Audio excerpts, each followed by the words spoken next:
Boa noite. Vocês hoje estão... Boa noite, pastor. Boa noite, pastor.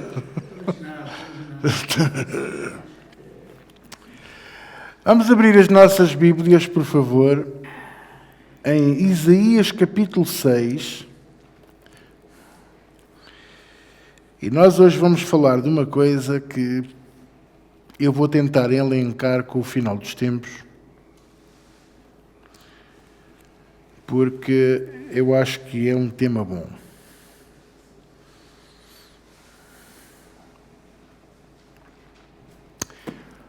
Enquanto vocês abrem as Bíblias,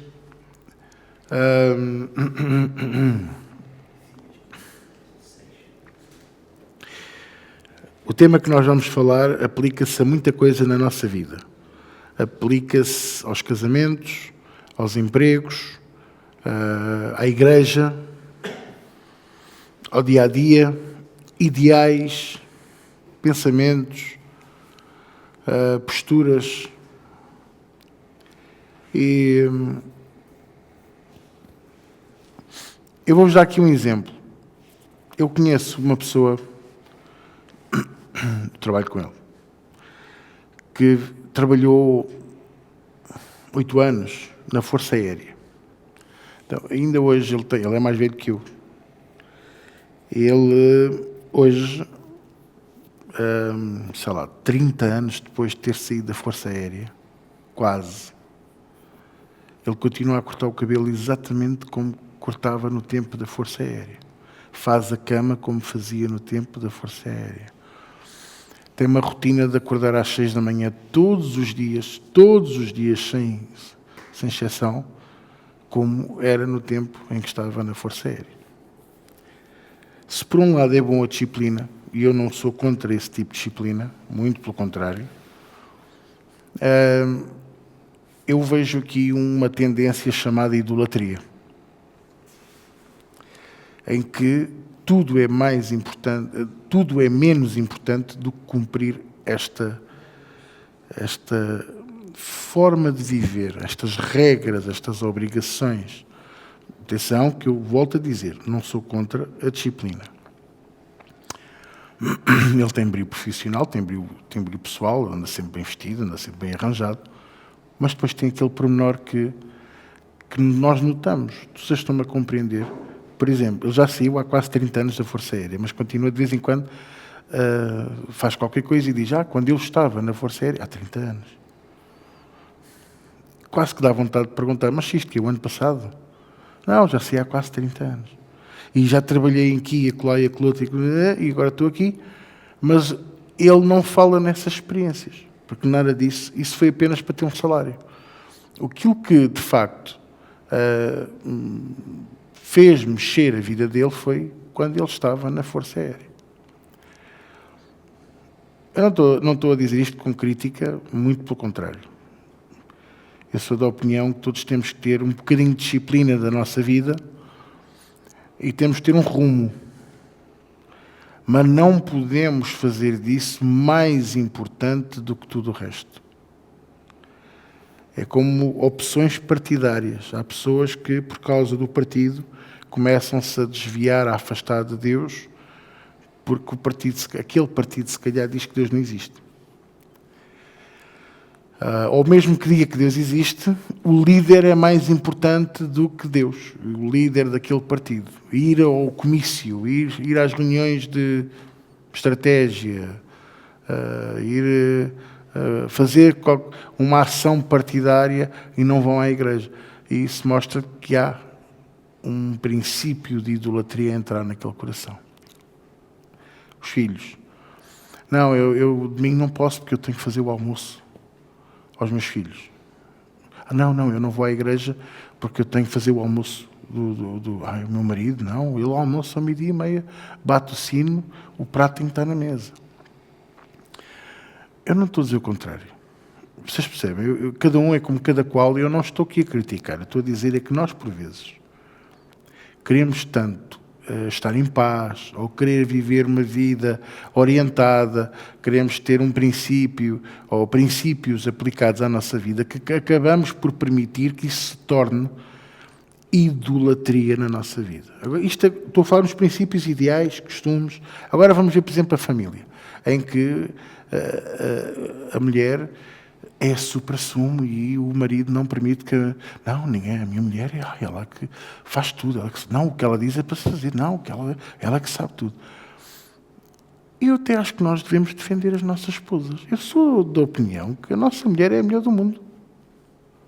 E se não souber fazer nada, se só sabe queimar arroz, é a melhor do mundo a queimar arroz. Ou seja, vocês estão a compreender. Temos que defender o oposto, a mesma coisa no sentido do marido. O oposto no sentido do marido, a esposa defender o marido. Mesmo que ele seja chato, mesmo que ele seja teimoso. É o melhor do mundo. Não há melhor que ele. E se eu o mais teimoso do mundo, não há mais teimoso do que o meu marido. Não é? Pronto. Mas não podemos cair no erro da idolatria. Não, porque tudo o que ele diz está certo. Não está. Eu sei que há coisas que eu digo que não estão certas e tenho uma mulher que me diz, não, estás errado, não estás a ver as coisas bem, tens que ver por esta perspectiva. Às vezes eu posso não gostar, mas depois quando eu começo a analisar, não, se calhar tens razão. Pronto. E na igreja a mesma coisa, o pastor não está sempre certo, eu não sei tudo. E é natural que por vezes haja aquele costume de se idolatrar o pastor. Não, o pastor disse. Não, mas ele disse. Não, mas eu tenho que fazer como ele diz. Uma coisa é certa. Eu costumo dizer assim às pessoas a quem eu aconselho, nomeadamente aos que estão mais perto de mim. Eu dou conselhos. Se os seguem ou não, é um problema de cada um. Não no sentido de idolatria, mas o que é certo é que quando seguem aquilo que eu aconselho, funciona. Porque eu não estou a dar o conselho meu pessoal, não estou a dar conselhos da minha vida. Eu estou a dar conselhos segundo os olhos de Deus e segundo a palavra de Deus. Coisas que eu também pratico e coisas que eu também sigo ou que eu me esforço por praticar ou por seguir. Portanto, quando eu digo isto temos que ter muito cuidado. O patrão não pode ser a idolatria. O Estado não pode ser a nossa idolatria. O ordenado não pode ser... eu não posso sair daquele emprego por causa do ordenado que eu tenho. Mas eu sou super infeliz, não tenho tempo para nada, é escravizado, é maltratado, mas tem um belíssimo ordenado. Mas depois nem sequer consegue vir à igreja. Não, há aqui um princípio de espírito de idolatria. Então nós temos que começar a identificar isso na nossa vida. Porque eu quero-vos dizer uma coisa.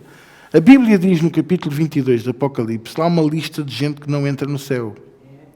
E está lá os idólatras. E às vezes nós na igreja evangélica falamos de idolatria, e qual é o primeiro pensamento e quase o único que vem? Fátima, Igreja Católica. Os outros é que são idólatras. Não, é que muitas das vezes nós é que somos idólatras.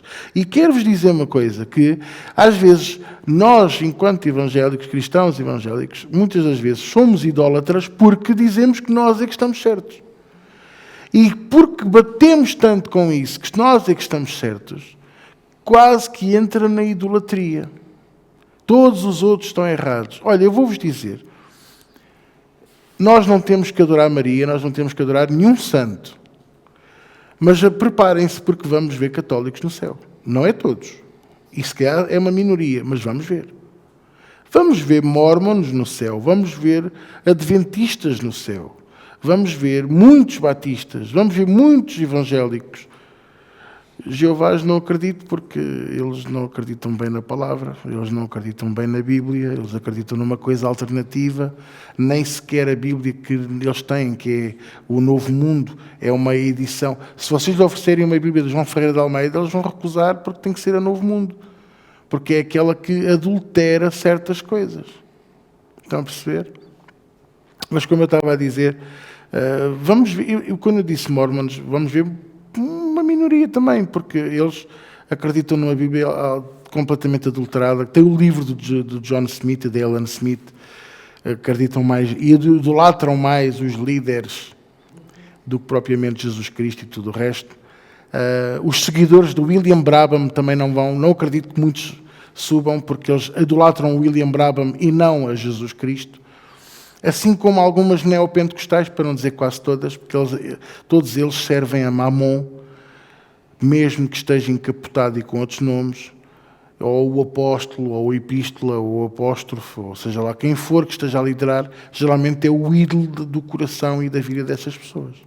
Então, o que é que eu aconselho? Se nós queremos ir para o céu, nós temos que fazer aquilo que Jesus disse ao moço: que farei para herdar o reino dos céus? E Jesus disse-lhe, primeiro que tudo, a base: guarda a lei. Mas o pastor, então não vivemos na graça, mas a graça está fundamentada na lei, porque o princípio da graça é toda a lei simplificada no amor, ponto. Ou seja, eu não vou matar com medo da penalidade de matar. Não, eu não vou matar porque eu tenho que amar o meu próximo. É muito mais sublime, é muito mais profundo. A lei já não pode ser pelo medo da penalidade. Ok, eu vou a 50, o limite é 50, não vou acelerar a 90 porque eu sei que vou apanhar uma multa. Eu só não acelero a 90 porque vou apanhar a multa. Vocês estão-me a compreender? Eu não tenho medo da lei, eu tenho medo da penalidade da lei. E o que é que a graça faz e a graça traz à nossa vida? Nós ficamos livres da penalidade da lei, deixamos de ter medo da lei, abraçamos a lei pelo amor. Então eu deixo de cobiçar o que não é meu, porque eu amo o meu próximo. Eu tenho que ficar feliz por ele ter coisas boas. Porque se ele tiver coisas boas, ele é feliz. E se ele é feliz, eu também sou feliz. Certo? Não é o que diz a Bíblia? Pronto, então, eu tenho que falar bem das pessoas porque eu tenho que amar o meu próximo. Eu não posso andar a dizer mal das pessoas. Eu não posso maltratar o meu próximo. Eu não posso fazer 30 por uma linha que muitos gostariam de fazer.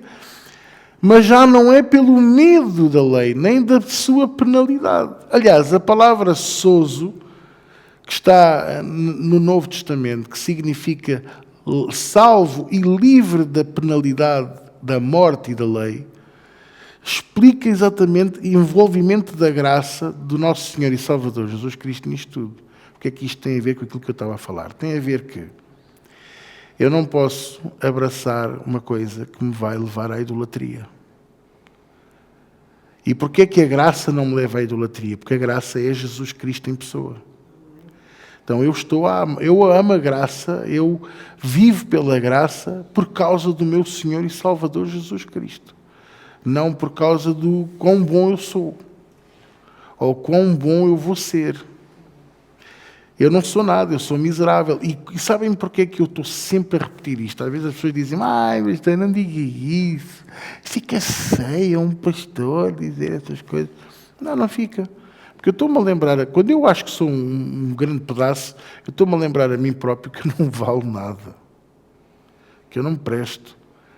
É para a minha carne se mentalizar que eu não sou nada. Dizem, pastor, pregou tão bem. E eu, geralmente, eu não digo obrigado, eu digo sempre a honra e glória de Jesus, porque Ele é que me dá a palavra, Ele é que me dá a capacidade e o intelecto de envolver as pessoas naquilo que eu estou a ministrar, não é? Eu, sem Deus, não sou nada, sou um mono grande e pesado, que nem dá para pôr em cima da televisão, porque estragava a televisão. Portanto, acreditem nisto, o que nos faz ser diferentes, o que faz toda a diferença em nós, é Jesus Cristo. E é a Ele que nós devemos adorar. A Ele e ao Pai. Ao Espírito não se deve adorar. Ora, aí está, não. Porque o Espírito aponta para Jesus e aponta para o Pai. Por isso Jesus chama a Ele o Consolador. Porquê Consolador? Porque já não estamos sozinhos. Companheiro, aquele que nos ajuda nas aflições. E Conselheiro, aquele que nos faz sempre andar no caminho certo. Em tudo o que Ele faz, em tudo o que Ele é, em tudo o que Ele representa, em tudo o que o Espírito diz, Ele aponta para Jesus e aponta para o Pai. Ele aponta para a palavra e aponta para o Pai. Então, a quem é que eu devo de adorar? A Deus Pai e a Jesus Cristo. E ao Espírito agradecer e ser grato. E ter temor, porque Ele é aquela parte da Trindade que é sensível, que é pura, ainda mais pura, que nós não podemos magoar, não devemos de magoar. Então, o que é que isto traz até nós? A importância de nós fugirmos da idolatria.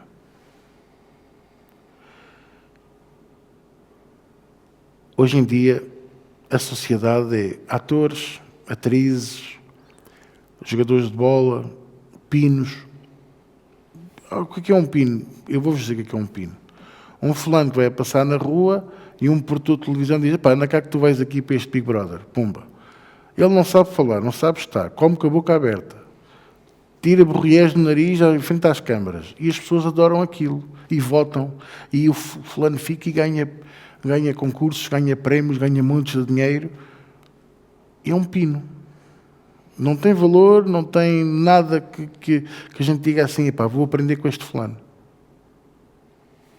Vocês estão-me a compreender ou não? Sabe que E as pessoas adoram-nos. Vão na rua, olha o pino que vai ali, olha aquilo. Vou-lhe pedir um autógrafo. Eu não peço autógrafos a ninguém. Eu não peço. E às vezes vou a qualquer sítio e vejo alguém conhecido da televisão ou isso. Eu não vou lá dizer-lhe ele: eu vejo o seu programa. Eu é que fico o parvinho. Nós é que ficamos os parvinhos. E entramos no ridículo da idolatria. Porque no dia a seguir, sabe o que é que eu vi? Sabe quem foi que vi? Não sei o quê. Não interessa, não é? Eles são pessoas como nós. Seres humanos como nós. Então, se eu tivesse visto Jesus Cristo, eu não precisava dizer: eu ontem vi Jesus. Vocês notavam? Moisés esteve um bocadinho com Deus. E quando desceu, o povo teve medo dele, porque ele brilhava por todos os lados. Como é que será quando nós estivermos com Jesus? Verdadeiramente. Em espírito e osso. Como é que será? Portanto, é isto que a gente tem que pensar. Estão-me a compreender? Não cair no erro da idolatria de um quadro, de uma imagem, de um nicho de fotografias de familiares já falecidos. Já por essas coisas, eu não tenho nada disso. Eu recuso-me. Não me ofereçam estátuas, não me ofereçam bibelôs.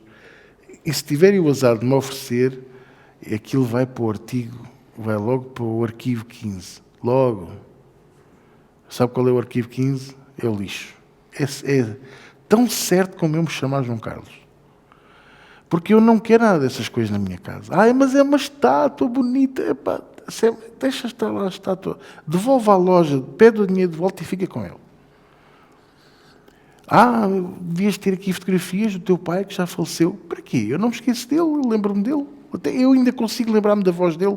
Portanto, e daquele assobio irritante com que ele andava lá em casa. Está cá dentro, está aqui. E até a forma dele pôr a chave à porta. Então, estão a brincar comigo. Não preciso. Tens fotografias dele? Tenho, sim senhor. Até tenho dele novinho e giro, todo com o cabelo a Elvis Presley. E também tenho aqui da Dona Ninja, mas ela está viva e por isso eu falo com ela. Graças a Deus, e vive há muitos anos ainda. E por isso não faço nichos, nem faz 2 anos que tal fulano morreu. Eu não... do aniversário do meu pai, que já faleceu, sim, ele nasceu, o dia que ele nasceu, sim senhor, 27 de janeiro de 1929. Lembro perfeitamente. Agora, o dia que ele morreu, é alguns em setembro. E passou. E a maior parte das vezes nem me lembro. Porque eu não tenho que celebrar a morte. Isso é idolatria. Eu tenho que celebrar a vida. Vocês estão-me a compreender? Portanto, não vamos celebrar nem quem já morreu, nem quem está vivo, nem... celebrar, atenção, idolatrar, era o que eu queria dizer. Peço desculpa. Nem eu tenho que ser. Não, eu todos os anos tenho que ir a Fátima. Só se for para comer lá um cozido bom, ou um restaurante bom que lá haja, para comer uma comezeina daquelas de vir a rebolar por aí abaixo, aquilo é sempre a descer para cá, para Lisboa. Mas, de resto, não... eu todos os anos tenho que fazer não sei o quê. Irmãos, se fosse assim... Então, todos os anos tínhamos que ir a Jerusalém. E boa sorte. Com a guerra que lá está, com a confusão que lá anda. Os pontos de controlo são para aí uns 15, até chegar mesmo à Cidade Velha. E não penso que vai de carro.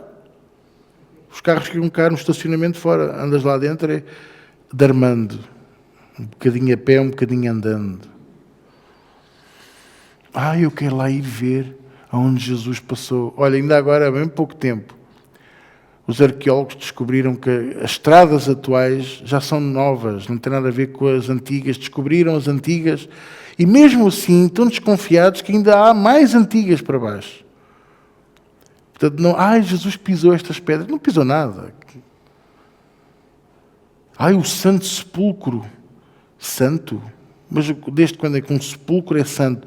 Nem Jesus lá ficou. Ao terceiro dia veio-se embora, nem pagou a conta. Diz, fica aí, o serviço é mau. Parece que estou a brincar, mas eu estou a falar tão a sério. Vocês estão a perceber? E às vezes nós temos coisas... Olha, esta semana lembrei-me de uma boa. Quem é que se lembra daquela moda? Estão a ver o meu olhar, então? De se guardar os cordões umbilicais dos filhos nascidos e os dentro de frascos de feromol. Exato. Cortar os primeiros caracóis e tal. Os dentinhos todos dentro de uma caixinha. Olha, um dia apareceram-me lá essas coisas em casa. Não. Graças a Deus está aqui, graças a Deus. Foi tudo fora. E porquê? Porque isso é idolatria. Vocês estão a compreender? Não te estou a julgar. Nem é essa a minha intenção. Mas é alertar para quem ainda tem essas manias e esses hábitos, que isso é idolatria. Porque a primeira madeixa, o primeiro caracol, não sei o quê, o cabelo está aqui guardado. Porquê? Já não te lembras? Não há fotografias. Não há nada que tu possas ter no álbum. Irmãos, é verdade o que eu estou a dizer. E porquê que eu estou a falar nisto? E porquê que eu pedi para abrirmos em Isaías 6? Vocês vão ver um pormenor, uma coisa tão interessante.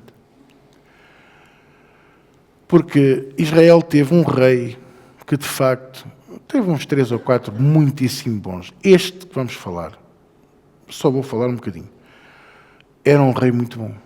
O homem fez coisas extraordinárias por Israel, nomeadamente por Jerusalém. O homem sonhava com obras de engenharia que ainda hoje os engenheiros atuais dizem que não conseguem compreender como é que ele conseguiu fazer aquilo. Coisas que fizeram com que aquela cidade florescesse e crescesse para além das muralhas de Davi e para além das muralhas de Salomão. Dando condições àquela cidade e a todo Israel, nomeadamente Jerusalém, mas a todo Israel, para que a nação florescesse mesmo a sério. Então, se vocês forem ler aqui comigo, diz que era o rei Uzias. E diz assim, logo no versículo 1, no ano em que morreu o rei Uzias, eu vi ao Senhor assentado sobre um alto e sublime trono, e o seu séquito enchia o templo. Quem é que está a falar? É o profeta Isaías. O profeta Isaías que ainda era novo aqui. Agora, há aqui um pormenor neste versículo que escapa a quase toda a gente. É quando ele diz assim, no ano em que o rei que nós adorávamos morreu, eu vi ao Senhor. É importante vocês perceberem que foi preciso aquele rei que era tão amado, tão adorado, tão apreciado, morrer para que o povo olhasse e voltasse a ver ao Senhor. Isto é idolatria. Sem nós darmos conta. Porque nós podemos gostar das pessoas. Vocês podem gostar de mim, eu posso gostar de vocês. Mas eu não posso fazer de vocês o meu ídolo. Eu não posso fazer da Dona Ninja o meu ídolo. O meu pai era o meu ídolo. Não, eu nunca tive ídolos, graças a Deus, e o meu pai foi exemplo em muita coisa, e pelo erro. Ele errou e eu sei que eu não posso fazer aquilo. E isso foi o melhor exemplo que eu tive na minha vida. Que me orientou e que ainda hoje me orienta na minha maneira de ser e de estar. Vocês estão-me a compreender? Mas quando a gente lê esta parte, não é? Veja só. No ano em que morreu o rei Uzias, eu vi ao Senhor. E isto mostra que o povo estavam literalmente cegos por causa do amor que tinham por aquele rei. O homem era inteligente, o homem fazia coisas extraordinárias, tinha ideias muito boas, tomou decisões muito boas, medidas maravilhosas. E atenção, ele seguia ao Senhor e levou aquela nação a seguir ao Senhor, mas o povo tinha os olhos nele. E sabe uma coisa? Foi isso que Deus disse a Samuel. Quando o povo disse a Samuel, pede ao Senhor que nos dê um rei, e Samuel foi dizer isto ao Senhor, o Senhor disse, eu vou-lhes dar um rei, e eles vão pôr os olhos nele, e eu vou castigá-los porque eles vão pôr os olhos só nele e não em mim. E eles vão sofrer as consequências do pecado deles, porque eles vão pôr os olhos num rei, não em Saul em específico, mas no rei, na vez de porem em mim, que sou o Senhor. Quantas vezes nós não fazemos isso? Pomos os olhos num filho, pomos os olhos no marido, pomos os olhos na esposa, no patrão, no emprego, no salário, no carro. Oh, eu tive um vizinho que desmontava o carro todos os anos, peça por peça. E depois montava-o todo. Sobravam sempre peças, mas ele montava-o todo. É verdade o que eu estou a dizer. Era um Volvo 100 e qualquer coisa. O carro era bonito, era comprido, era grandalhão. Acho que foram os primeiros a terem a tal barra de aço a meio para proteção do habitáculo e não sei o quê. E aquele carro era uma adoração. Aquele homem morreu no ano em que o namorado da filha destruiu o carro num acidente. Nunca mais foi a mesma pessoa. Morreu muitos anos depois.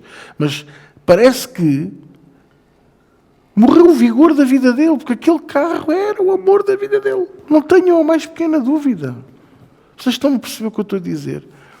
E há outros casos de pessoas que moram numa casa, gostam tanto daquela casa, e quando têm que mudar... Olha, ainda ontem estava a ver uma reportagem sobre uma barragem em Espanha. Franco desalojou as pessoas daquela cidade porque supostamente as águas iam subir e não subiram. Subiram, mas não o ponto de tapar a cidade. E houve pessoas que morreram de desgosto porque deixaram de viver naquela casa. E ele deu casas às pessoas, montou uma outra aldeia para as pessoas viverem, mas as pessoas morreram de desgosto. Isto é o quê? Idolatria. Não é tristeza, é idolatria. E uma mulher que foi lá ver aquilo, esta é a minha casa, toda destruída, sem telhado, só há um muro de pé. Esta é a minha casa. A mulher tem 70 anos, saiu de lá com 16 ou com 6, ou o que é que foi. Aqui o coração está ali. Por isso é que Jesus disse assim, aonde estiver o teu coração, aí estará o teu tesouro. Por isso é que é importante eu e vocês entendermos que idolatria é eu ter o meu coração e o meu tesouro nas coisas ou no sítio errado ou nas pessoas erradas. Compreendem o que eu estou a dizer? Vocês compreendem o que eu estou a dizer? Então, quando nós lemos esta passagem, que é linda, do profeta Isaías, logo no início do capítulo 6, eu vejo tudo. E eu entendo que nem o próprio profeta conseguia ouvir e ver ao Senhor, porque os olhos dele estavam no rei. O rei preenchia-lhes as medidas. E o que é que Deus fez? Depois do rei morrer, mostrou toda a sua glória para que a fasquia do povo subisse mais um pouco. Mas é difícil. É difícil. Porquê? Porque o rei está no trono visível, enquanto que Deus está no coração. E aquele ditado português que diz, olhos que não veem, coração que não sente, tem uma razão de ser. Olha aí. Olha a visão que Deus dá ao profeta Isaías. Eu vi ao Senhor assentado sobre um alto e sublime trono, e o seu séquito enchia o templo. Todos aqueles que o amam e o seguem enchiam o templo. No original também diz outra coisa. A palavra séquito pode significar a orla do manto. E em Ezequiel também se vê essa situação. O que quer dizer que o seu séquito pode ser apenas a orla do manto e enchia o templo. Mas aqui eu sei que eram pessoas. E os serafins, e aqui entra a parte, ou seja, Isaías não viu só ao Senhor, ele viu as regiões celestiais. Porquê? Porque ele viu seres espirituais que não são comuns de se verem em momento algum da nossa vida. Podemos ver um anjo, podemos ver um querubim, mas ver os serafins, que são os que estão à volta do trono de Deus, em adoração permanente e incontestável e nunca para, eu digo-vos, é uma coisa tremenda. Então ele viu os serafins. Serafins, quem são? São anjos que são feitos de fogo. Seraf, seres espirituais em fogo, ardentes, que significa mesmo que estão em ardente zelo e serviço pelo Senhor. Serafins estavam acima dele, cada um tinha 6 asas. Com 2 cobriam o rosto, respeito. Com 2 cobriam os pés, temor. E com 2 voavam. O que é que eu aprendo aqui também? Eu tenho que adorar a Deus o dobro daquilo que eu sirvo. Eu sirvo ao domingo. Então, tens que arranjar a maneira de servir, de adorar a Deus em dobro. Para recuperar a força e o ânimo e o vigor da nossa vida. Senão é só dar. Se eu só dou, como é que eu faço para receber? Ora, irmãos, eu passo a minha semana a buscar a Deus, a ouvir louvor, a receber a palavra, a ir buscar. Às vezes, ainda esta semana, o Senhor me acordou de madrugada para ir ler um versículo. Um versículo. E provavelmente aquele versículo funcionou como um bitoque com um cavalo. Ou seja, o suficiente para me alimentar, para me fortalecer. Porque, de facto, no dia anterior eu estava em baixo e no dia a seguir eu levantei-me como se tivesse levado uma injeção de Voltaren. Estou a brincar. Cada um tinha 6 asas, com 2 cobriam o rosto, com 2 cobriam os pés, com 2 voavam, uns para 3. Clamavam uns para os outros, dizendo: Santo, Santo, Santo é o Senhor dos exércitos, e toda a terra está cheia da sua glória. E os umbrais das portas se moveram com a voz do que clamava. O que é que costuma mover-se quando há um terremoto? É as paredes e o teto, não é os umbrais das portas. Normalmente até nos dizem que o lugar mais seguro da casa é nos umbrais das portas. Isto mostra-nos que o Senhor mexe com o mais seguro que nós podemos ter. Eu estou seguro que se a minha pensão cair amanhã, está tudo bem. Deus vai mexer com isso. Se os teus olhos estão postos nisso, Deus vai mexer com isso. Se os teus olhos estão postos, a força, se não for eu a trabalhar lá em casa, o que é que vai acontecer? Vai acontecer qualquer coisa, porque Deus vai mexer com isso. Se tu achas tu o maior do pedaço, esta empresa não vai para a frente sem mim, vais cair a uma cama, vai acontecer qualquer coisa. Deus vai mexer contigo. Pastor, está-me a amaldiçoar. Não, eu estou a alertar. Porque se calhar tu próprio estás a ser o teu alvo de idolatria. Quão bom eu sou, quão grande eu sou. Que ninguém prega como eu. Eu canto tão bem. Estão a perceber o que eu estou a dizer ou não? Pronto, ainda bem. Os umbrais, versículo 4. Os umbrais das portas se moveram com a voz do que clamava e a casa se encheu da sua nuvem. Ele diz fumaça, está mal traduzido, mas eu também não me vou zangar com o João Ferreira de Almeida, que ele já está com Jesus há muito tempo. Então disse eu: ai de mim que vou perecendo. Ou seja, o profeta abriu-se-lhe os olhos. Ai de mim que vou perecendo, porque sou homem de lábios impuros e habito no meio de um povo de impuros lábios. E os meus olhos viram o Rei, o Senhor dos Exércitos. Este fulano apercebeu-se que estava em idolatria, estava em pecado. Então ele clamou ao Senhor. E agora? Agora que eu te vi, agora que eu vejo a tua glória, agora que eu reconheço que eu estava em idolatria, eu estava em pecado, eu sou pecaminoso e o teu povo também, o que é que eu faço? O que é que me vai acontecer? Versículo 6. Mas um dos serafins, há mais algum episódio que você conheça na Bíblia que um serafim faça alguma coisa? Não. Isto teve um objetivo. Quer dizer que quando eu tiro os meus olhos da idolatria, quando eu saio da idolatria, quando eu rejeito a idolatria, eu vejo ao Senhor. Os meus olhos ficam atentos para ouvir e entender a sua palavra e a nossa vida nunca mais é a mesma. Verdadeiramente nunca mais é a mesma. Olha, o microfone está a precisar de arrependimento. Não, deve ter sido eu aqui que fiz qualquer movimento. Algum movimento tectónico. Só para repor. Desculpem lá. Pronto. Acho que já está normalizado. Fiz aqui um. Portanto, entenda isto uma vez por todas. Quando nós rejeitamos a idolatria, quando nós rejeitamos o pecado, quando nós nos afastamos daquilo que nos afasta de Deus, o que acontece? Logo a seguir o que acontece? Versículo 6.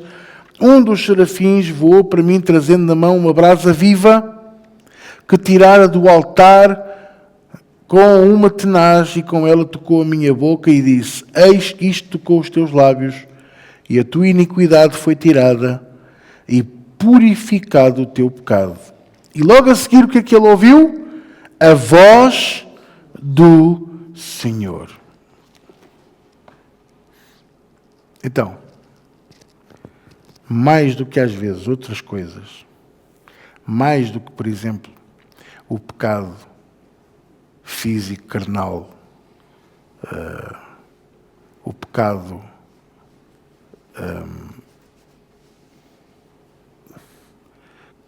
que nós caímos mais, a tentação,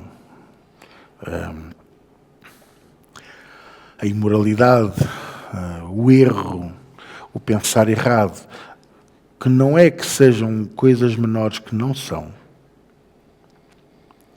mas cuja penalidade cai sobre o nosso corpo, porque o pecado carnal tem efeito no nosso corpo. O pecado espiritual é aquele que nos impede certamente, e acredite piamente nisto que eu lhe estou a dizer, é aquele que nos impede de ver a glória de Deus. E o que é o pecado espiritual? A desobediência, o engano. O engano é pecado? Pois é. E porquê? Porque foi-nos dada a verdade. Eu estou, ao acreditar no engano, eu estou a rejeitar. E Oséias 4,6, estou a rejeitar o conhecimento de Deus. Se eu rejeito o conhecimento de Deus, o que é que eu estou a rejeitar? A Deus. A pior coisa que pode haver é uma esposa viver com o marido e não o conhecer. Eu lembro-me de há uns anos haver um concurso. Havia a vaca da Cornélia. Lembra-se disso? A Cornélia da vaca, uma coisa assim. Com o Fialho Gouveia. E às vezes havia um passatempo nesse concurso que era o homem de um lado, a mulher do outro, ele com os ouvidos tapados e ele perguntava: então o que é que o seu marido mais gosta? E ela dizia: não sei o quê. E depois perguntavam-lhe a ele a mesma coisa. E depois quando perguntavam a cada um: o que é que você mais gosta? Eu gosto disto. E depois iam ver a resposta. E eu digo-vos uma coisa, se eu estivesse lá e eu falhasse as respostas da minha mulher, eu ficava com um peso na minha consciência. Eu não a conheço. Estou casado há 20 anos e não a conheço. Vocês estão-me a compreender? Era grave. E porquê é que não pensamos assim com relação a Deus? É que nós não conhecemos a Deus. Nós não sabemos quem é Deus. Nós não sabemos reconhecer a essência de Deus. E andamos perdidos nesta vida tantas vezes porque não conhecemos aquele que nos fez, que nos criou, que nos soprou o Espírito de vida, que nos deu o nome e o sobrenome. Nós não conhecemos. Eu nunca ouvi. Eu não preciso de o ver para o conhecer. Eu preciso de o buscar, eu preciso de falar com Ele, eu preciso de ouvir a sua voz. Eu preciso de ler a Bíblia para cada vez mais ir buscar os traços da sua identidade. Não é da sua personalidade, é da sua identidade. Mas eu já sei que ele já me perdoou. Olha, essa para mim é a maior falácia do cristianismo. Contar com o dito cujo naquele sítio da galinha. Com o ovo no dito cujo da galinha. Coitadinha. Então, mas Deus não me perdoou? Ele perdoa àquele que se arrepende. Aquele que não se arrepende, Deus não pode perdoar. Porque esse vai dizer que não tem pecado. E 1 de João, capítulo 1, diz que aquele que diz que não tem pecado, engana-se a si mesmo. Vocês estão-me a compreender? Eu preciso de o conhecer. Como é que eu posso deixar de idolatrar outras coisas se eu não o conhecer, se eu não o buscar, se eu não reconhecer a sua essência? Como é que eu sei que este pregador está a falar por Deus? Eu sinto. O 50 também sente. E, no entanto, está preso. Ou o que é, ou vai lançar agora outra coisa. Teve desaparecido anos a fio. E só diz baboseiras. É uma piada parva, mas é só para vocês perceberem que nós não podemos andar tanto pelo que sentimos. Temos que andar mais pelo Espírito. Não podemos andar pelo que vemos, nem pelo que ouvimos. E para ver, olha que eu às vezes já duvido um bocadinho daquilo que a gente sente. Porque a Bíblia diz em Jeremias, o coração do homem é mau. Então, o que é que eu tenho que fazer? Eu tenho que me agarrar a Deus, agarrar à sua palavra, buscar a sua essência. Onde é que tu estás? A pergunta que Deus nos fez no domingo. Onde é que tu estás? O que é que se passa contigo? O que é que tu tens? Aquelas perguntas todas diferentes, mas que significam todas a mesma coisa. Porquê é que não me obedeces? Porquê é que não fazes aquilo que eu quero o teu bem?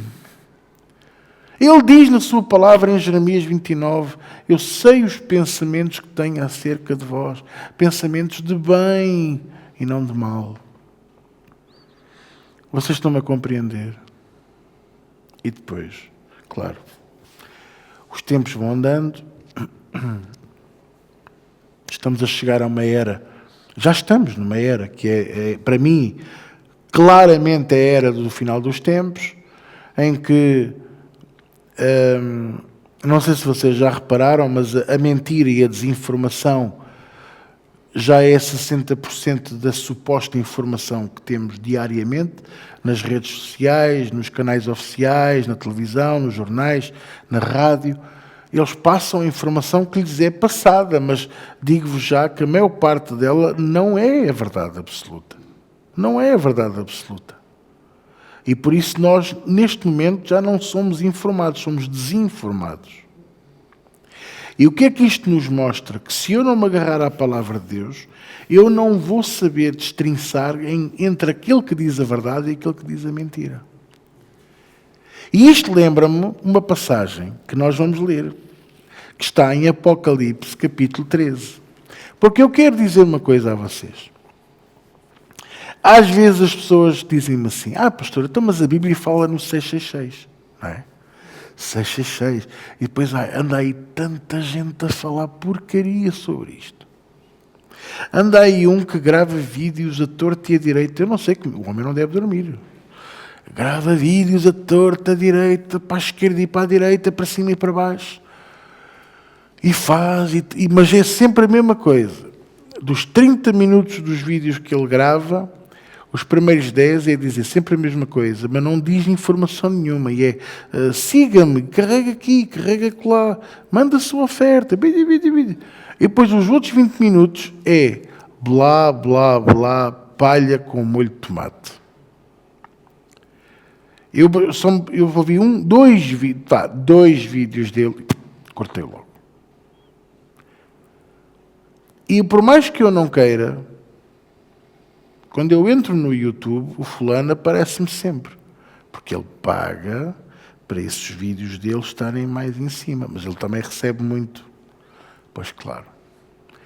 E é mais um que através do nome de Jesus está a encher os cofres. E esse fulaninho tem ensinado aí muita porcaria sobre o final dos tempos. E sobre a segunda vinda de Jesus. E sobre o julgamento final. E para mim há uma altura em que ele até já misturou aquilo tudo e é uma grande salganhada. Se lhe derem uma bimba, ele ainda faz um bolo de três sabores com esta mistura toda. Então eu quero lembrar a vocês uma coisa. A Bíblia fala nas bestas, certo? Fala em 2 bestas, mas 666.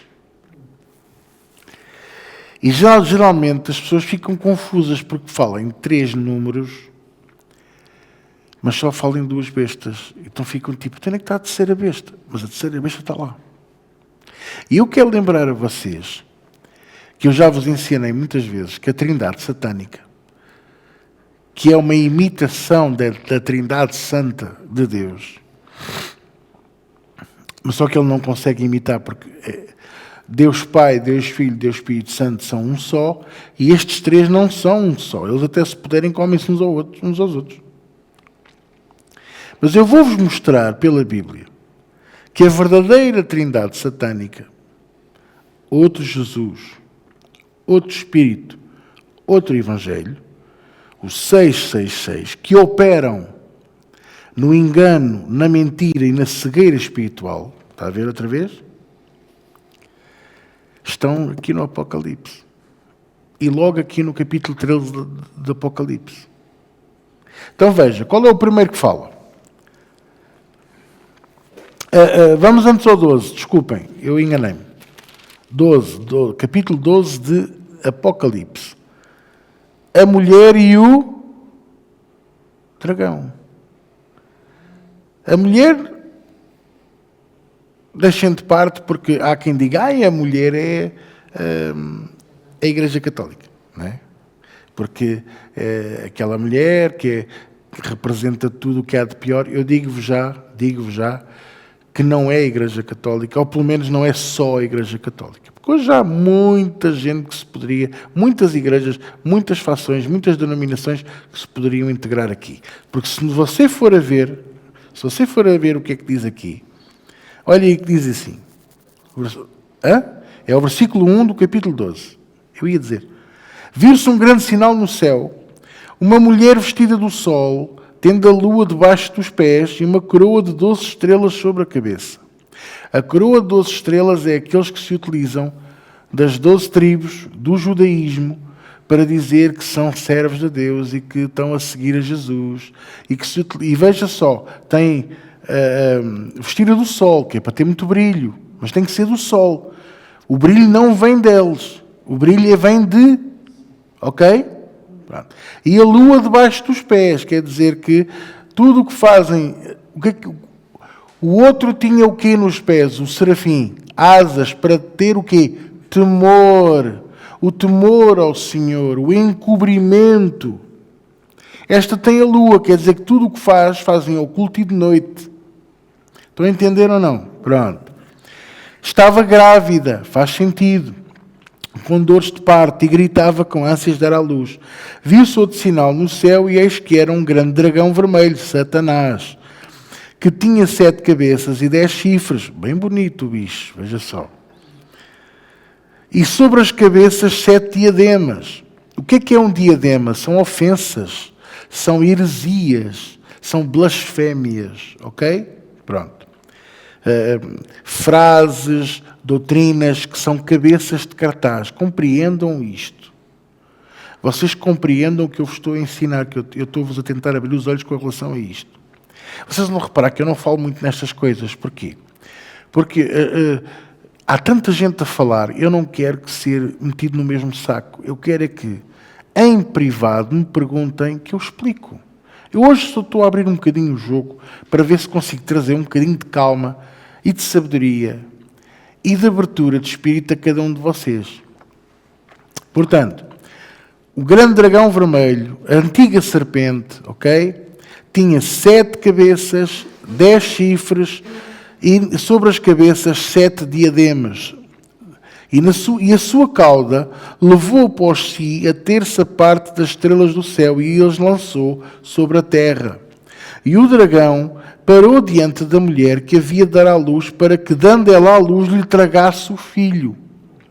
Veja só, o que é que isto representa? Todo o que é a abominação de Deus. Estão a compreender? Vir um bicho para comer a criança. O que é que isto fala? Sacrifícios. Fala de sacrifícios. Ok? E depois diz: e deu à luz um filho, um varão, que significa homem de força, de poder, de representação, que há de reger todas as nações com vara de ferro. E há quem ensine que este filho é Jesus. Veja só, a cegueira espiritual das pessoas. Mas sabe quem é este filho? É o anticristo. E sabe quem é a mulher? É a Igreja de Cristo. Aquela que rejeitou o Cristo, que agarrou e que pôs a arca da aliança no lugar da cruz. Ou a menorá, que é os 7 castiçais brilhantes, que andam com a quipá a dizer que são mais puros e santos que os outros, que celebram as festas judaicas e misturam tudo numa grande salganhada. E andam pela lei, mas para o que lhes interessa andam pela graça. Tu tens que dar o dízimo. Não, mas eu posso ter concubinas, porque a Bíblia diz que eu posso. A graça de Deus encobre a multidão dos meus pecados, mas os teus não. Estás em pecado, tens de te arrepender. Ok? Já ouviram falar nisto? Pois, eu também. Que lhe tragasse o filho. Versículo 5. Deu à luz um filho, um varão, que há de reger as nações com vara de ferro, e o seu filho foi arrebatado para Deus e para o seu trono. Olha que engraçado. Parece tudo ao contrário, não é verdade? Mas pronto. Porquê é que Deus o arrebatou para ele e para o trono? Para o proteger, para que tudo se cumprisse no final dos tempos. O diabo não quer que isto acabe. O diabo quer que isto se mantenha. Por isso ele tem convencido a igreja a não orar, a não evangelizar, tem conseguido fazer a igreja parar. Para quê? Para que isto se prolongue. Porque este é o tempo dele, é o reinado dele. E quem está no poder, ninguém não quer sair. Quem está no poder não quer sair. Vocês lembram-se do Hitler? Ele queria permanecer, ele queria arranjar um estratagema. E a famosa noite das facas longas, disse bem? Disse facas longas. Às vezes engano-me e digo... Pronto. Ele queria... O objetivo era matar o presidente alemão e destruir todo o parlamento. Incendiar aquilo que acabou por incendiar. E o presidente alemão acabou por morrer de ataque cardíaco uns anos depois, ou uns meses depois. E nessa altura, o que é que ele faz? Puxa o poder para ele. Pronto. E deixa de haver eleições. E já ninguém o questiona. E depois veio a primeira invasão, que era para justificar a guerra. A invasão da Áustria, depois da Polónia. Aquela coisa toda. E já ninguém o questionava. De repente já era tudo normal. Já ninguém se lembrava que tinha havido eleições um ano antes ou 2. Vocês estão-me a compreender? É isto que ele faz. Ele enreda as pessoas na mentira e no engano e na cegueira espiritual. Para que não se lembrem das coisas. Aquele povo que disse, mata-o, crucifica-o e liberta o Barrabás, que o Barrabás é fixe. Já ninguém se lembrava que era um assassino. Estavam tão incitados ao ódio do outro que estava espancado e com uma coroa de espinhos na cabeça, que já nem se lembravam. E provavelmente naquela multidão estavam lá alguns a quem o outro tinha roubado e matado. Os filhos, o marido, a esposa, coisa qualquer. Vocês estão a compreender? O povo não se lembra. E o diabo usa-se disso. Porquê? Porque enreda as pessoas com coisas. E é isso que ele faz. E a mulher, versículo 6, e a mulher fugiu para o deserto, onde já tinha lugar preparado por Deus para que ele fosse alimentada durante 1260 dias. Isto mostra-nos o quê? Que Deus, apesar de tudo, apesar das circunstâncias todas, apesar da igreja estar em pecado, ainda assim resgatou esta malta toda para os proteger no meio do deserto. Para ver se arrependem. Exatamente como ele fez com o povo de Israel. Mas andar às voltas até te arrependeres. Ninguém se arrependeu, só a nova geração. Só a nova geração.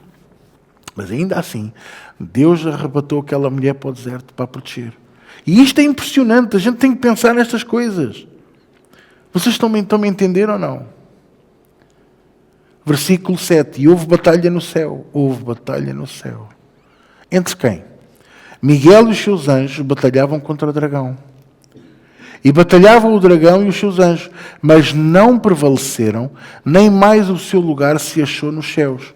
E o que é que aconteceu? Ora, ele tentou voltar ao lugar de onde ele foi expulso. E Miguel e os seus anjos batalharam o dragão e os seus demónios, e ele foi derrotado. Diz que não foi mais encontrado lá. E o que é que aconteceu? Morreu. Foi preso. Não, ainda não. Olha o que é que diz aí. Versículo 9. Foi precipitado o grande dragão, a antiga serpente, chamada Diabo e Satanás. Isto é só para que ninguém fique a pensar que o dragão é outra coisa qualquer. Aí é uma nuvem. Lembra-se quando éramos miúdos, olhávamos para as nuvens? Aquela nuvem é um elefante. Olha, aquela é não sei o quê. Às vezes as pessoas pensam que isto é tudo tão alegórico. É uma nuvem. Não é nada uma nuvem, é mesmo Satanás. Vocês estão-me a compreender? Que engana todo o mundo. Olha o versículo 9. Ele é desmascarado aqui de uma forma terrível. Precipitado o grande dragão, a antiga serpente, chamado o Diabo e Satanás, que engana todo o mundo. E foi precipitado na terra, e os seus anjos foram lançados com ele. E ouvi uma grande voz no céu que dizia: agora chegada está a salvação, e a força, e o reino do nosso Deus, e o poder do seu Cristo, porque já o acusador dos nossos irmãos é derrubado, o qual diante do nosso Deus os acusava de dia e de noite. Para quem tinha dúvidas, aqui está a prova. Ele é o nosso acusador. Ele sim é o nosso acusador de dia e de noite. Quem é que me está a entender? E eles o venceram pelo sangue do Cordeiro. Quem é que venceu? Aqueles a quem ele acusava. Não, aqueles a quem ele acusava. E eles o venceram pelo sangue os anjos. Não, os anjos usaram a palavra, a espada do Espírito. Mas nós, para o vencermos, é com o sangue do Cordeiro e pela palavra do seu testemunho. E não amaram a sua vida até à morte.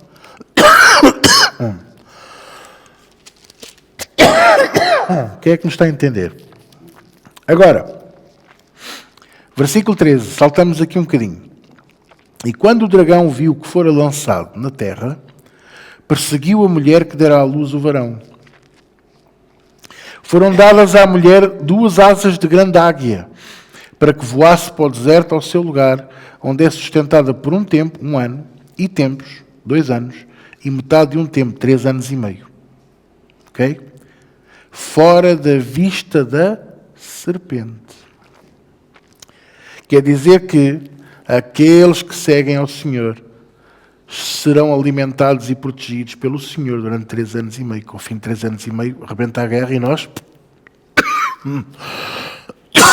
somos arrebatados. Desculpem.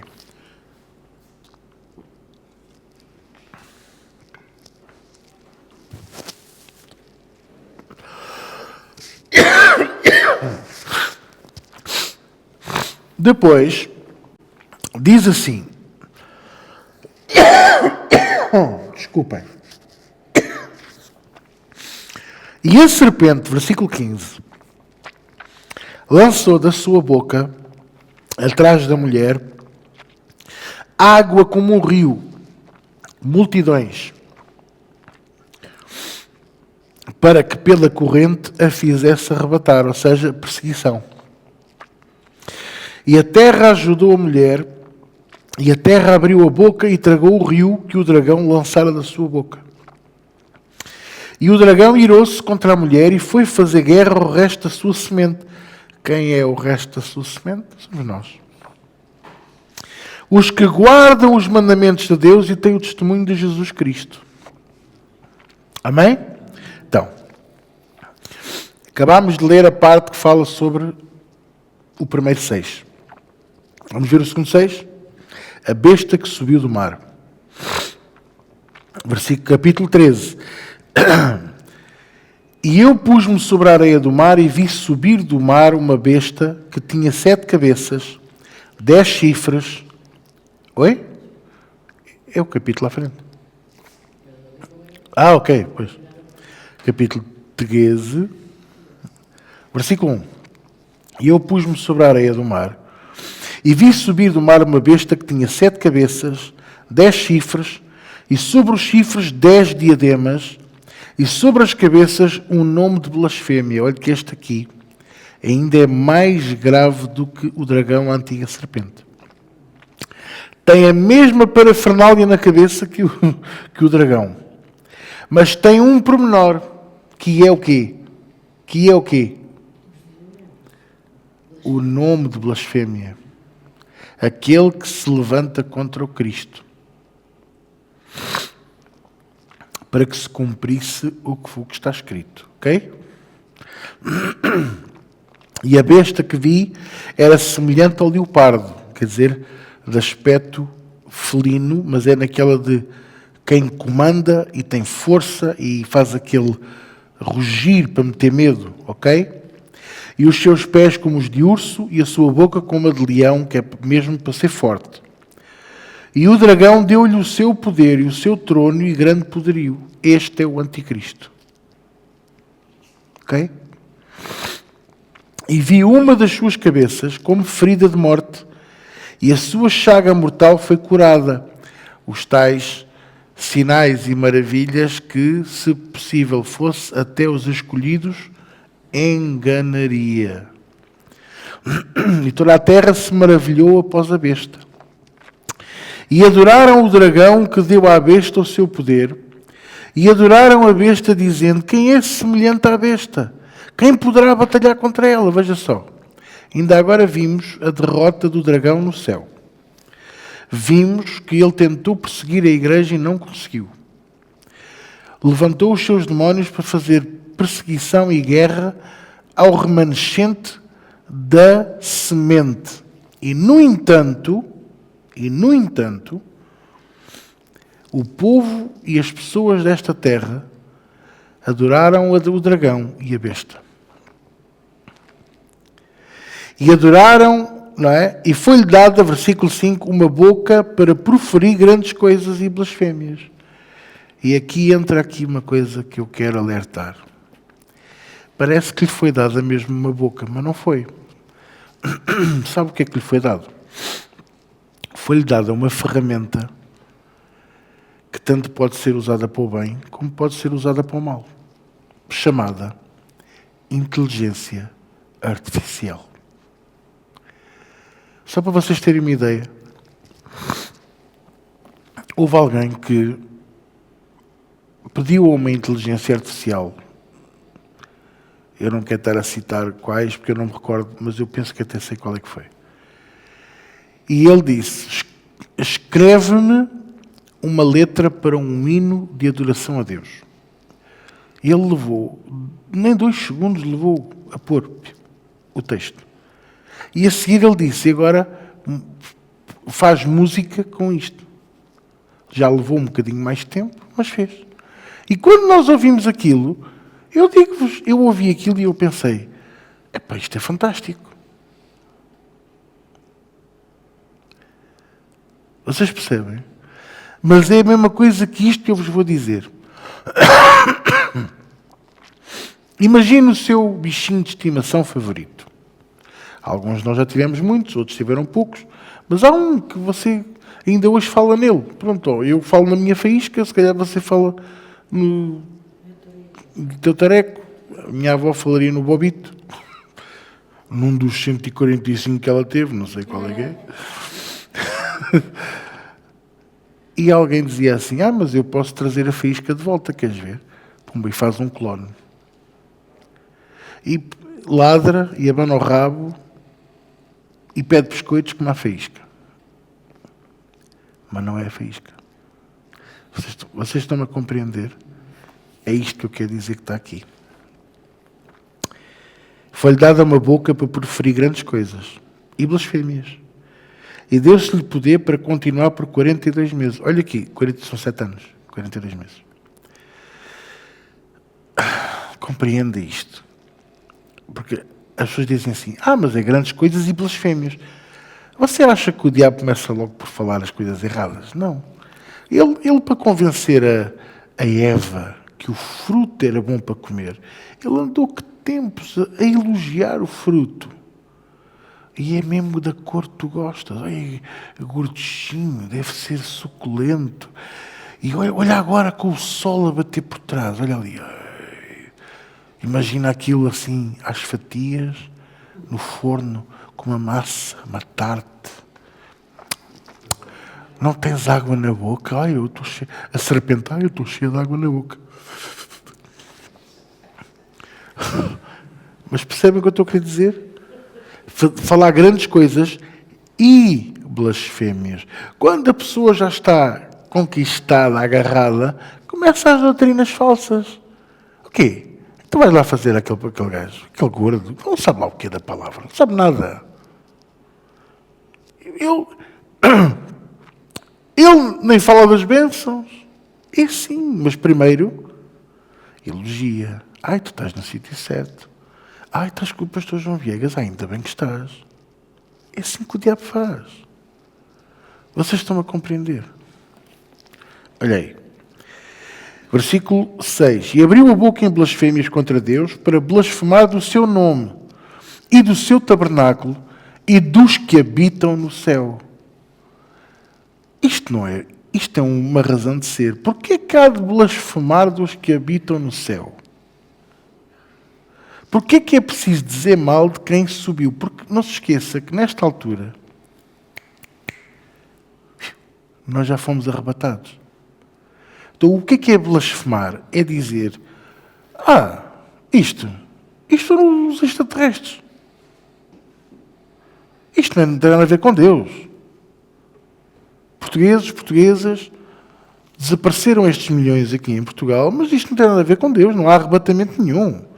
Está aprovado, a NASA já mostrou pelo satélite não sei o quê, que veio uma nave e raptou esta gente toda. Temos é que entrar em guerra, temos que já nos preparar e construir e não sei o quê. E vamos ter que aumentar os impostos para nos proteger. Onde é que a gente já ouviu isto?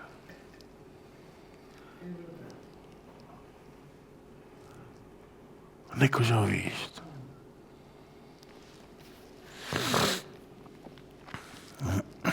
Versículo 7. E foi-lhe permitido fazer guerra aos santos e vencê-los. A igreja que ficar será perseguida. E deu-se-lhe poder sobre toda a tribo e língua e nação. E adoraram-na todos os que habitam sobre a terra, esses cujos nomes não estão escritos no livro da vida. Olha que isto é muito forte, muito fundo. No livro da vida do Cordeiro que foi morto desde a fundação do mundo. Versículo 9. Se alguém tem ouvidos, ouça. Por amor de Deus, ouçam. Se alguém leva em cativeiro irá. Se alguém matar às espadas, necessário é que a espada seja morto. E aqui está a paciência e a fé dos santos. Mas não para aqui, porque agora vamos para o terceiro 6.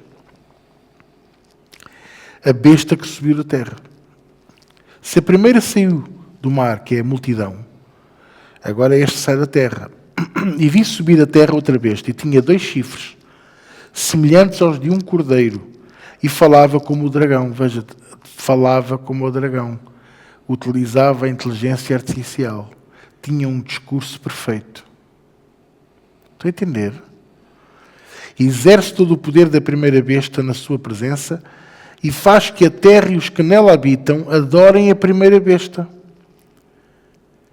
O que é isto? Isto é a igreja, a religião que ele vai formar. Estão a compreender? Mas eu vou-vos provar porque é que eu estou a dizer isto. A religião que ele vai formar para enganar as nações. E provavelmente, por sair da terra, por ter uns cornos como o carneiro, enrolados, e por causa de uma coisa que vamos ler a seguir, é o chamado ecumenismo, que é a união das religiões, que Constantino tentou há 1700 anos atrás. Ok? Vocês ainda me estão a acompanhar? Ainda não estou a dormir, não? Pronto, só para saber. Versículo 12. Exerce todo o poder da primeira besta na sua presença, faz com que a terra e os que nela habitam adorem a primeira besta, cuja chaga mortal fora curada. Ele vai lembrar o milagre. Lembre-se que tentaram no matar e ele sobreviveu. 13. E faz grandes sinais, de maneira que até fogo faz descer dos céus à terra, à vista dos homens. Impressionante, impressionante. 14. E engana os que habitam na terra com sinais que lhe foi permitido que fizesse, em presença da besta, dizendo aos que habitam na terra que fizessem uma imagem à besta, que recebera a ferida de espada e vivia. E foi-lhe concedido que desse espírito à imagem. Vida, é o 15. Que desse espírito à imagem. Vida à imagem da besta. Para que também a imagem da besta falasse. Inteligência artificial. E fizesse que fossem mortos todos os que não adorassem a imagem da besta. E faz que a todos, pequenos e grandes, ricos e pobres, livres e servos, lhes seja posto um sinal na mão direita ou na testa, para que ninguém possa comprar ou vender, senão aquele que tiver o sinal, ou o nome da besta, ou o número do seu nome. E aqui há sabedoria. Aquele que tem entendimento, calcule o número da besta, porque é número de homem, e o seu número é 666. Acabei-vos de mostrar o que é o 666. Quem é que me está a entender? Então, já que falámos de idolatria, nós não temos que adorar a ninguém mais, a não ser a Jesus. E se alguém vos disser, Jesus está ali, não está. Ah, mas eu vi. Não, não viste. Não, mas é Jesus. Não, Jesus, aonde Ele está, é sempre onde estiverem 2 ou 3 reunidos em seu nome. Em seu nome. Não em nome do pastor, não em nome da igreja tal, não em nome da besta, não em nome do anticristo, não em nome de mais ninguém a não ser de Jesus Cristo. Ah, mas fui àquela igreja, eram 1000 e tal pessoas, mas nunca ouvi falar de Jesus lá. Olha, eu conheço igrejas que até nem falam nem de Jesus, nem oram em línguas, nem louvam a Deus em línguas. A reunião tem 90 minutos contadinhos ao segundo. Para quem apanhou o comboio é bom, é verdade, mas para quem gosta de sentir a presença de Deus e esperar em Deus, não é nada bom.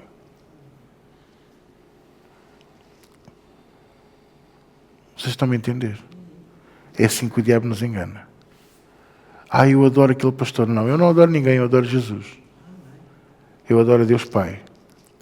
Ele é o meu Pai querido, Ele é aquele que me sustenta e que me ama. Mesmo quando eu não mereço, Ele sabe que eu arrependo-me, e arrependo-me genuinamente, e Ele ajuda-me e guia-me, e nos abençoa, e nos transforma, e nos muda, e nos molda à sua imagem e semelhança. E Jesus é o nosso melhor exemplo. Ele quer imitar a Trindade de Deus. Ele quer imitar a essência que Deus tem, mas não consegue. E porquê que não consegue? Porque Ele não é Deus. Ele tenta voltar ao lugar dele e é expulso do céu por um igual, por um par, Miguel, e os seus anjos. Cai na terra. Isto tudo deve ser visível de alguma maneira, ou por uma chuva de meteoritos, ou por algum asteroide que vai cair, alguma porcaria, porque diz que a cauda dele vai arrastar 1/3 das estrelas. Estão a perceber o que eu estou a dizer? Isto vai estar um caos. E uma das coisas que este anticristo vai falar, esta besta vai falar, é onde é que está Deus no meio disto tudo? Onde é que está a proteção de Deus? E há muitos que nós conhecemos como cristãos que vão dizer, é verdade, onde é que Deus está? E tudo o que nós estamos a ver hoje, irmãos, eu vou-vos dizer, vou ser muito sincero, Eu sei que as coisas não estão boas, eu sei que o mundo não está bom, e sabemos que isto tem um objetivo, está cada vez pior, que é para o anticristo surgir.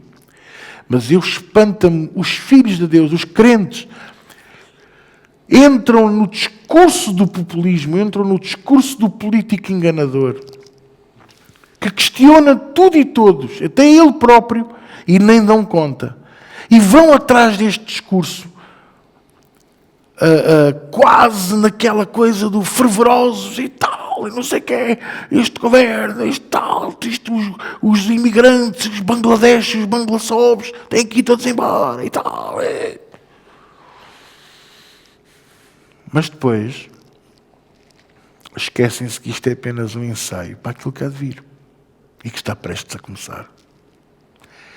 Porque eu vejo cristãos a odiar estrangeiros. Eu vejo cristãos a odiar pessoas. Eu vejo filhos de Deus, ou supostos filhos de Deus, a odiar outros porque não são daquele partido. Chamam-lhes estúpidos, cardolas, palhaços, nas redes sociais. Ofendem, desamigam, como se desamigar no Facebook fosse a coisa. Oh, meu Deus do céu.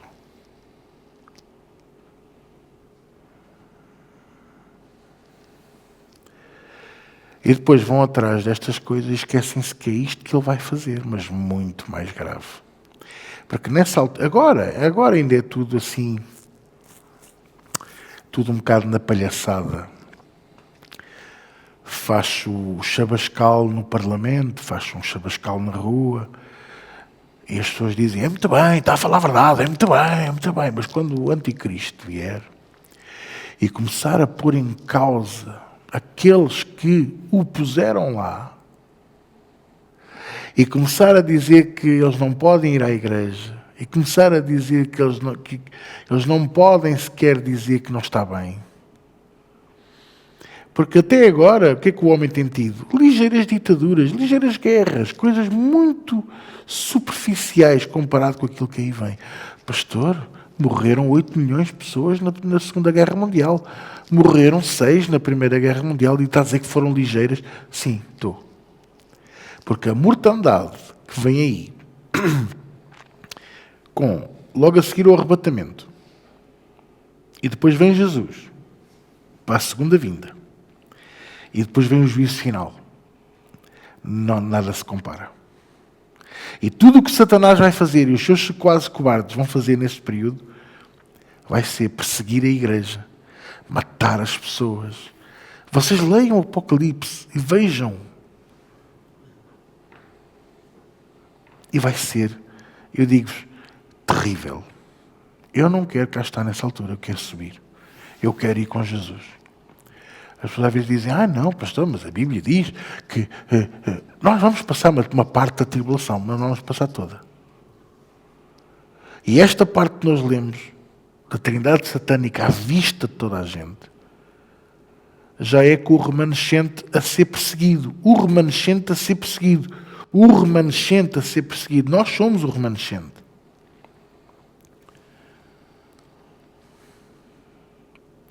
Porém, há uma parte aqui que já só fala daqueles que cá ficarem.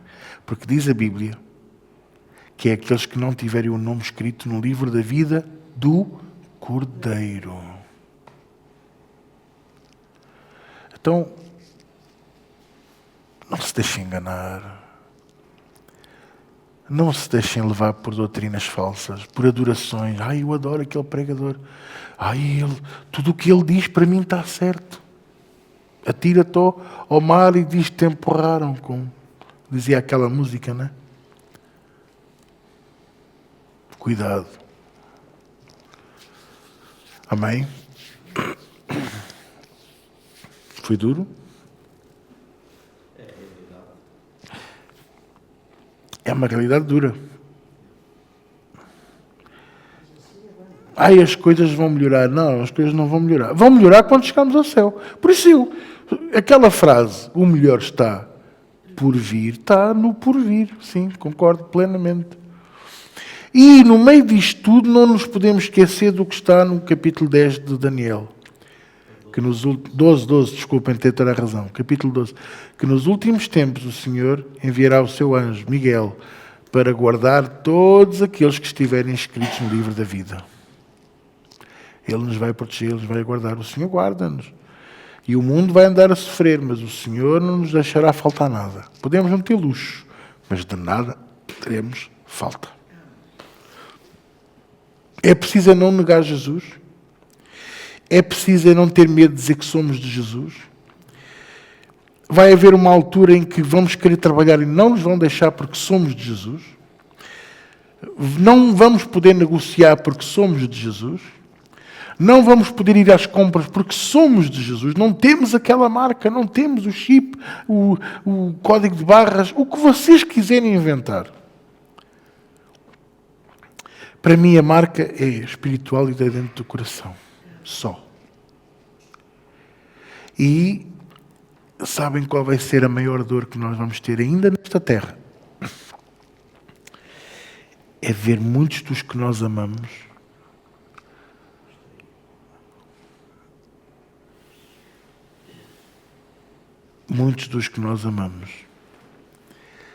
a seguirem um caminho diferente do nosso. E vai doer muito. Porque vocês vão dizer o mesmo que eu digo.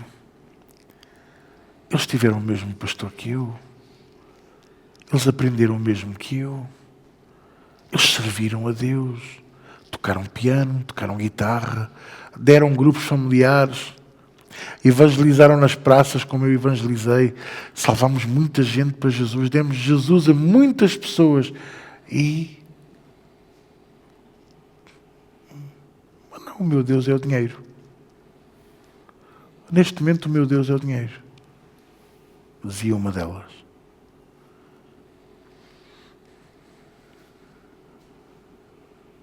Fora outros que eu nem sei o que é feito deles, completamente perdidos neste mundo. Há um ou outro que vai à igreja, mas o que é que lá vão fazer? Se calhar vão lá ouvir, limpar a consciência do que andaram a fazer durante a semana. Eu já fiz a minha parte. Mas e servir? E dar de nós?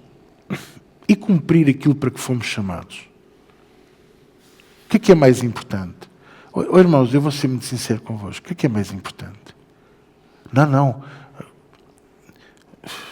Eu não quero ferir suscetibilidades, mas podia dizer aqui tantas coisas, mas eu não quero. Não, isto é mais importante para mim. É? E será que servindo a Deus, Deus não te pode dar essas coisas na mesma? Lá Deus é mau para não dar. Então temos que riscar partes da Bíblia, temos que rasgar folhas. Salmo 37:4, confia no Senhor todo o teu coração e Ele satisfará os desejos do teu coração. Confia no Senhor, não distribas o teu entendimento. Então, quer dizer, para que é que Deus nos dá estas coisas? É para nos enganar, é para nos iludir? Será que Deus faz connosco como a Dona Ninja e o meu pai faziam? Posso comprar este carrinho? Quando a gente voltar, a gente compra. Ui, Jesus, se fosse com o passado de ano e teres a bicicleta, eu tinha uma loja de bicicletas hoje. Não interessa quem foi, ninguém te está a julgar, Dona Ninja. Mas era aquela, íamos às compras ao Jumbo e eu vi um carrinho que eu gostava. Quando a gente for para casa, a gente passa aqui. Eu não me lembrava. Às vezes já ia no carro para casa quando não me lembrava. Não vamos buscar o carrinho. Para o mês que vem. Mas vocês acham... Eu não estou triste, eu nem sequer estou a dizer isto, porque Deus não faz isso connosco, no sentido de, Senhor, concede-me, dá-me um filho, dá-me uma casa. Eu vivo numa casa arrendada, Senhor, que eu possa comprar uma casa. É errado? Será? Não, porque Jesus está às portas. Até Jesus me vir buscar, até o Senhor nos arrebatar, eu vou estar a sonhar, a trabalhar, a pregar, a fazer pela minha vida e pela vossa, porque no dia em que eu parar, porque Jesus me vem buscar, eu estou feito ao bife. E vocês também. E em alguns casos já sou eu o osso, porque alguém vai comer o bife por ti. Percebem o que eu estou a dizer? Vamos orar? Paizinho querido, deixem-me só fazer aqui uma correção. Há bocadinho quando eu disse que aquela criança que nasceu, que vinha da mulher, e o Senhor o arrebatou, não é o anticristo, é Jesus. Ok? Foi um erro meu. Fui eu que disse que era o anticristo, mas eu disse que era Jesus. Mas pronto, eu fiquei com a sensação que não tinha dito, mas fica aqui. Porque se vocês forem ver, ele nasceu no meio, e a religião na altura já não estava bem. O judaísmo já não estava bem. Mas ele nasceu ali. E depois, antes que fosse tragado pela morte, o Senhor o tomou para ele. E é verdade, ele morreu e ressuscitou, fez tudo o que tinha para fazer, e depois a perseguição ainda hoje se mantém. O rio continua atrás daqueles que são filhos dele, que são o seu remanescente. Mas não tem hipótese, porque está derrotado e vencido e humilhado em nome de Jesus Cristo. Okay? Pronto, só quis fazer esta ressalva, porque às vezes eu estou a pregar e estou a pensar naquilo que eu estou a falar e eu não quero que me digam eu ensino errado e não sei o quê. Paizinho, nesta noite, graças te damos pela tua palavra. Obrigado, Senhor. Livra-nos da idolatria. Obrigado, Senhor, por tudo aquilo que tu nos estás a dar, que nos estás a mostrar. Livra-nos da idolatria. Livra-nos do erro, do engano, da cegueira espiritual. Faz-nos andar dignamente diante de Ti, agradando-te em tudo e frutificando em toda a boa obra, para que possamos crescer e formar o caráter de Jesus em nós até a estatura varonil de Cristo, Senhor. Abre os nossos olhos da mente e do Espírito. Abre o nosso coração para a verdade e para a Tua doutrina, para a Tua palavra, Senhor. Mostra-nos o caminho a seguir para a Tua eterna glória. Em nome de Jesus. E todos dizem comigo, amém. Amém. Glória a Deus.